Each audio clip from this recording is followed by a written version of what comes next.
Magandang araw po sa inyong lahat mga kababayan. JDB uli yung kapaglingkod. Alam niyo, Kongreso, meron pong tinatawag sila na Young Guns Congressmen. No? Ito pong grupo na to, mga bata-bata pa na mga congressmen.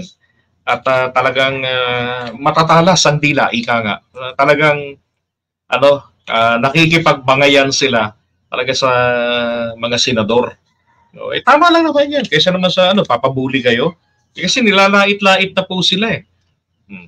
Ngayon, ang isa sa pinakamagandang naging mensahe nito, lalo ni itong grupo na to na nag-press con, yung mensahe nila na kung kayo ay napapraning, ika nga, diba kapag meron kang hindi nakuhang gusto mo, huwag niyong gagamitin itong Mindanao secession o yung paghihiwalay ng Mindanao. Bakit?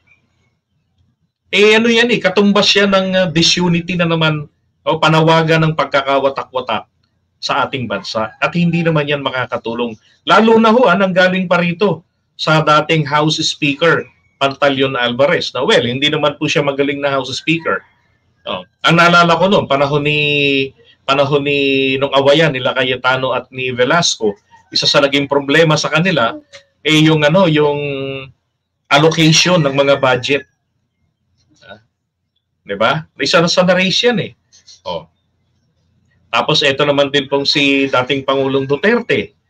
Dahil po sa kapraningan, nahuhulihin na ng ICC. Gago rin kasi ito si Trillanes eh. Pinanervyos eh. 'Di ba? So ano ginawa nila ngayon? Pinapanawagan ng paghihiwalay ng Mindanao. Pero mabuti na lang, merong mga matatapang tayo na mga batang mga kongresista na talagang pumapalagpo. Yan ang kailangan natin.